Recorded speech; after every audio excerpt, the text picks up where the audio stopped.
Good evening, Balaji. Good evening, Ganesh. I think 10 days after the quarter has ended, right? 30th June, now we are the 10th of July. Correct. I think the result season is on. Yes. And what is the expectation today? What do you think, or which sectors can actually surprise? So, Ganesh, before seeing the results, right? So, what happened the last 2 years? We had peaked in September 24. Market did not go anywhere, right? So, today, if you see Nifty, it's down 10%. With a EPS growth for 24-25 and 25-26, we ended at 6%. So what has happened? You had a 12% absolute EPS growth. Right. Market down by 9%. So your valuation, which started at 24, is at 20. So roughly, I think today the starting point is extremely interesting. So the big froth, which we had 18-20 months back, is out. Going to this results is very interesting. So I was just looking at a couple of institutional coverage, how they're thinking about. So the broad expectation for 26-27, 27-28 is between 15 to 16% CAGR. Right. But interestingly, the Q1 expectation, which is what, as you told, just opened up with yesterday TCS and Anand Rathi. Correct. 10% EPS growth is expected. Okay. So the important thing is, as we have been communicating, things are going to get better. Why? From a 6% EPS growth for the 2-year period, we are clearly moving towards 13, 14, 15. Market is today currently thinking about 15. And this is called test of evidence, right? Right. With results coming in, you can obviously validate whether that 15 is happening. But for the Q1, the expectation is only 10%. So the bar is not very, very steep, right? The moment you have such market setup, what you can be very confident is a big disappointment on EPS growth is not going to happen. I think this is where it gets very interesting at this point in time. So you spoke about Q1. Correct. In every result season, right, there are specific sectors which are like superstars, where the expectations are high, but then things don't really come out the same way as expected. Absolutely. So what in this result season is a superstar expected? I mean, which sector is a superstar in terms of expectations today? So let me see the big construct, because one of the questions keep coming up is Nifty is not happening anything, but market is doing well. We have been communicating, right? You know, March we went very aggressive on small cap, expecting this growth. So let me share from the top sectors. Banking expected to grow flat. So the aggregate Nifty 50 profit pool is 1.9 lakh crores, right, which is going to go to 2.1 lakh crores. Right. So you know the 50 company will deliver close to 2 lakh crores of profit pool. Correct. The biggest sector is the banking, which will do 55,000 crores. The aggregate net growth for the banking will be 55. Interestingly, for the first time, HDFC Bank is going to lead the growth. Right. ICICI is going to moderate the growth, and SBI will pull down. Okay. Because what is happening is credit is picking up. The non-interest income, which is the second component, right? Because of this bond yields went up, they have a lot more pressure there. Right. So I think first time after long period, PSU is going to give away to private banks. That is where the aggregate picture will be closer to zero. Understood. But the disaggregate picture becomes very interesting. Right. So banking is not going to be a heavy lift. But Q3, Q4, things will get even better. That's point number one. The second sector is IT, the darling. Yeah, right? yeah. The broad expectation of the IT is close to 13%. Okay. Surprisingly, Ganesh, for the Q1, among the 5 sectors which I spoke, the leading sector will be IT from earnings growth. Right. Predominantly coming from rupee depreciation, which is close to 10%, which we all know, right? We have been tracking the macros, and that clearly getting reflected even with the TCS results, which we will speak in the later stage. The third one is the auto. Again, very interesting. Auto top line is going to be extremely beautiful. I mean, you're going to see a top line between 20% to 30-40% also. Because of one, if you have tracked all the 3 months numbers, exports is firing, rural is doing pretty well. Even the tractors is actually doing very well, right? Even though this El Nino concern is there, tractor sales is close to 12-15% types. But they will have severe margin pressure, because there was a supply side concern, the entire metal things went up. So the broad expectation of auto is numbers will look good in the top line. As you go down, the numbers will get a little more weakened. That is the expectation from the market. Okay. So obviously that now we have to see the results. So you have done with auto, you have done with IT, you have done with the bank. Now let's get into pharma. This is one sector where it will be even more interesting. The number will be all over the place because last year you had Revlimid, where Dr. Reddy, Sun, a lot of players did extremely well. Correct. This year, that peaking is happening. So Sun is going to have a degrowth, Reddy will have a degrowth, Cipla will have a slight growth, Lupin have a better growth. Again, if you see, the aggregate picture will be bleak, but the disaggregate will be better. Mankind will do well, Eric's will do well, suddenly Divis will do well. This is where stock picking is going to play a significant role, right? So we have touch based all the major sectors. Coming to FMCG, that's the most important, right? A consumption sector, Correct. Nothing has happened. Again, if you go back and see, double click and see the entire stack, if you remove ITC, right, the or sales growth and the profit growth will be more than 10%, right? HUL will be the subpar. But if you would have seen Marico commentary, Honasa commentary, Godrej Consumer, Tata Consumer, Nestle, everybody is expected to between 15 to 20 to 22, primarily, right? Right. But ITC, due to the change in the entire tax structure, it's going to degrowth by 20-25%. So if you look at entire summation, you are going to have a 9-10% growth, primarily driven by non-nifty major sectors. Understood. This is where the index is still at minus close to 9% from the peak. You can see a small cap, you can see a mid cap, you can see a micro cap. Almost everything is actually closer to high. Right. And today, as I was checking, couple of high beta sectors, right, is also moving up. So the market is clearly recognizing this growth. So looking at index is not going to give you a better picture, but at a broad level, Nifty at 9%, beyond Nifty, which is your mid and small cap, mid-teens expectation is what the market is currently penciled in, and we have to see how it will be taken forward. Understood. We were just talking about it, right, Balaji? The thing is, results season is here, Correct. but then right before results start coming in, you'll have a lot of news, let's say a press release. Correct. Or let's say other data like auto data. Correct. Which is giving out an indication of how the results will. 100%. So something on that, and as FPS assets, what we track, right? Because we have a good investment team, good analyst team who tracks Absolutely, yeah. all this. You know, right, as my head of research, right, so we used to have the markers, we typically tell, right? So think about banking. As we just got the update for the Friday, right, the entire credit growth is close to 18.6%, which is far significant than last year. This is where it gets interesting. Already HDFC has already given the press release, couple of mid-sized banks have given the press release, and a very healthy 15-20% type of advance growth. So you know by next 10-15 days when the results come, you know the advance growth is going to be very solid, no big pressure on NIMs. Asset quality could be the only surprise which we don't know, right? So the only thing I am looking forward is asset quality. Otherwise, the answer book is already given. There, yes. For auto, it's very simple. Every first and second, you're going to have a press release from the corporate, which is Bajaj Auto, Eicher Motors, everybody. They have reported pretty good numbers. For pharma, you have this IPM data release. So basically, from a domestic pharma point, people are expecting 10-11%. That's a marker. US will be a panorama. No one will have an idea because you will think Revlimid is known. Correct. There are a lot of unknowns, right? I think that something which we'll get into the results. So we have done IT with yesterday TCS, and you have this something called Naukri hiring index, which gives you some good flavor about which sector is hiring, and that got reflected even in TCS results, right? So I think FMCG already lot of company have given press release about the volume growth. So I think all these markers have set the stage for us to have a view.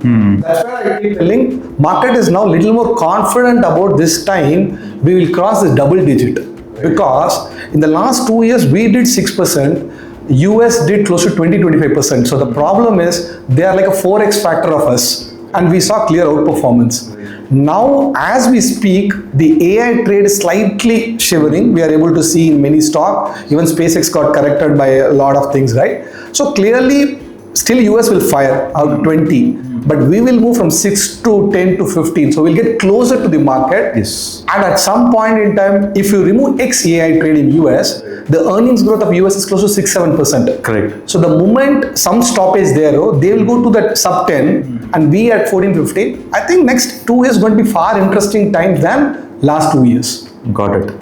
Balaji, as an investment focused house, Yes. we have all this data, right? We know where to look for, what to look for, Yes. and what to expect. Yes. In a way, for an investor who's actually, let's say, tracking markets in some sort of form. Correct. If he has to look at results in some form, what does he need to focus on? Let's say it's going to be revenue growth or bottom line. In this result, right? Generally. So Ganesh, Q1 result, revenue growth is going to be very high.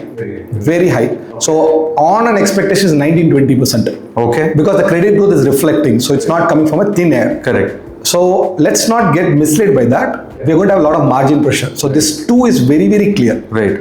I think what I am looking forward, and my team has been geared, right? We are clearly looking for the commentary because Q1 is distorted. You know this war. Every now and then we feel it's coming to an end. You're seeing a pullback. Yes. But luckily, crude is settling close to $70 to $80. So which is a very good zone for us. Q1 would have been fully distorted. Q2 recovery commentary. Beyond Q2, how confident? So what I am going to look from this result season is Q1, I'll take it on the face value, but definitely no big shocks. If that happens, I think that is done. Market is clearly moved beyond Q1 and want to know Q2, okay, from Q3 the confidence. Why? We are already looking at a 27 earnings, which is close to 1244 for the Nifty, and 28 earnings is close to 1440, right? 15% pencil in, we people have done. That 2044 may be lightly shiver, but people wants to know that 1400 mark is what we need to cross. Okay. That's a go-to number for you. Understood. It's only 18 months out because the moment we cross September, Ganesh, the market's going to go to 28. 27 is done. Yeah. And 27 with this distortion, right? With El Nino, some distortion is given. Yes. I think market is already looking at 27, some confidence. You can't do 6 because then I think the confidence will shake out. Yes. If we do between 10 to 15 somewhere, right? I hope we do 12, 13. 6 to 12 is a good. And heading towards another 15. Then I think the fundamentals going to support. This is where I keep telling anybody investing today, you expecting 12, 13 is a very reasonable. Why? Finally, earnings is going to come and your starting valuation is reasonable. So if you don't have de-rating, right? So it's not cheap also. It's not very cheap. Okay. See, you are cheap in very, very small pockets.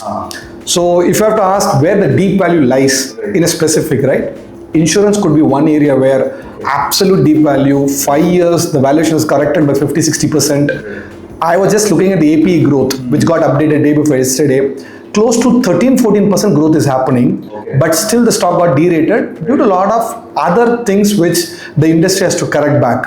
So I think very few pockets are IT, but IT will be more like a trade, Ganesh. Understood. So the moment TCS results came, one of the things I looked at is what is the expectation of EPS growth of IT industry, particularly this is TCS, 27, 28, 29.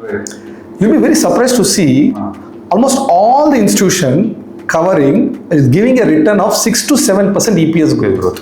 It could be Kotak, Elara, Motilal, you name anybody.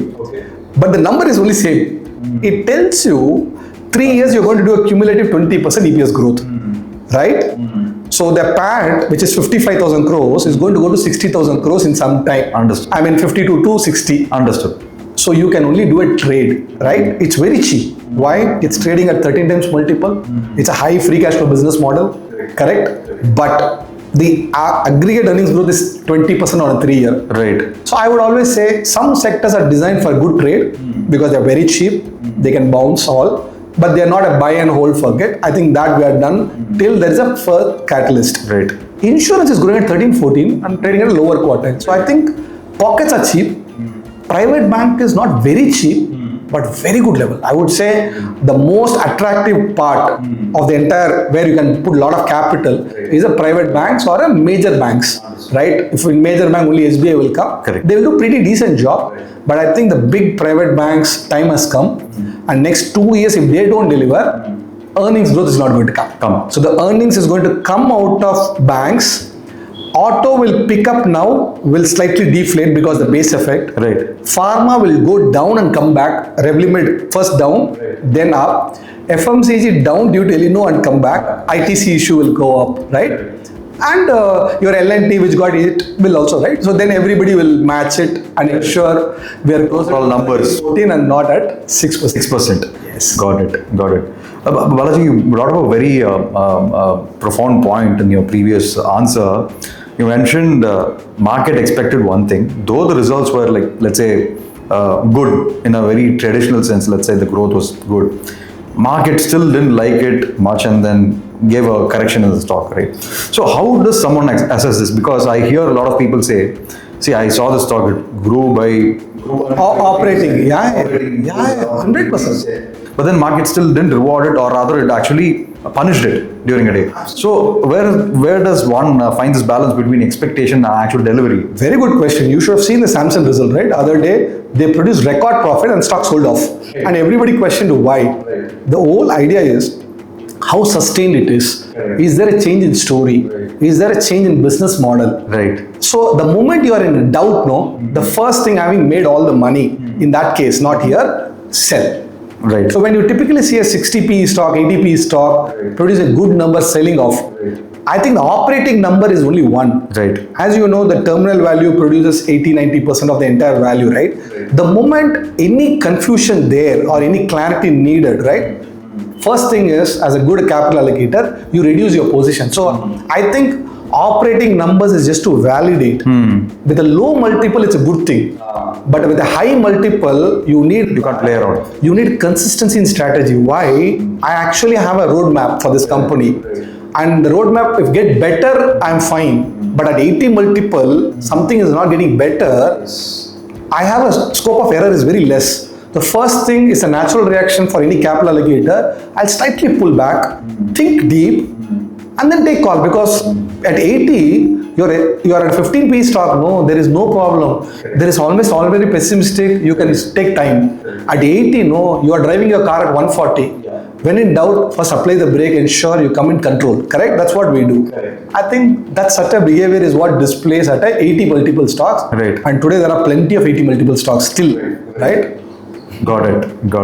I think we got 2 updates, right, from our analyst team on the recent result season. Correct. One is on TCS. I mean, we are on top of the numbers. So yesterday the numbers got started, Ganesh. So the Q1 is there. Anand Rathi as well. Yes. So something on that. So 2 interesting updates. So there's 2 have come out. We continue to track, right? So TCS came with the numbers pretty much in line.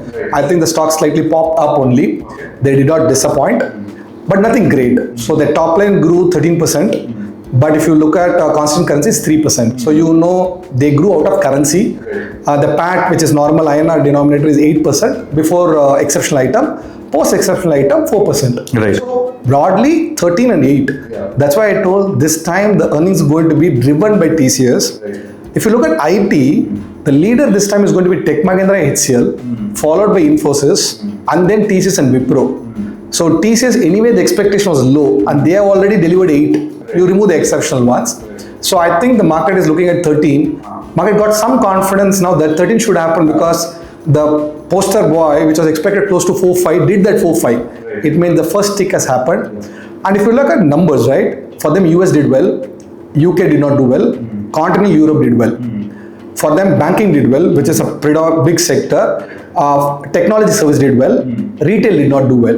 Perfect with what the macro stress, right? So I think, and employment addition. So one of the number which, as an analyst, I was tracking, their year-on-year employee growth is negative. Okay. But their quarter-on-quarter, 9,000 plus people they have added. So I think they are at a decent level. And I was listening to the call in the morning. The management is saying Q2 should get a little better and things should get better. So I think market is still feeling a 6% growth, but management is saying the confidence can come. So market is now pricing it. So there was no big disappointment. Understood. Numbers are operatingly weak in generally, right, but market was aware. So that way TCS did well in that way, right? Coming to Anand Rathi, this is where the efficient market comes into play, or I don't know what. Same market, you have one stock at 13 multiple and Anand Rathi traded 70 times, right? But I think a big execution story. They continue to deliver 18% top line, 23% bottom line. So operating leverage is shown, all that stuff is there. Stock is close to all-time high. Correct. I was just seeing the stock went up 150% in last 1 year. So I think we have a very polarized market where a pocket of companies are doing extremely well, but continue to get invested also, right? Maybe some of things are getting very overvalued. We have to be very careful. But interesting development in Anand Rathi is they are also getting into AMC. So that's a big development. They are applying for asset management. So I think this is what I said. There is a change in strategy, which we continue to monitor, try to understand. So this helps us when we look into the portfolios, right, on the mutual fund or PMS to evaluate. We clearly have a view by forming our first principle thinking. That's what we are doing. I think result season started off. It's a pretty first day. Correct. Next week will get picked up. After that, it will be massive. But I think the expectation is 10. The first two did not disappoint. That way, the first two has given us a good hope to see. But I think it's more of a thing will come in. Amazing. That's how we think about it. Amazing. I think we'll have a very busy week, at least. Absolutely. A busy month. No, it's going to be with AGM season, right? Yeah. We have to parallelly do both AGMs and the results. But I think as part of an analyst, that's what keeps us excited. And we are hopeful that the corporate India delivers and the consumers also get the return in a fundamental driven rather than a valuation. Valuation driven. Absolutely. Thank you. Thank you so much, Balaji. Thanks, Ganesh. Nice conversation. Nice speaking to you. Thanks.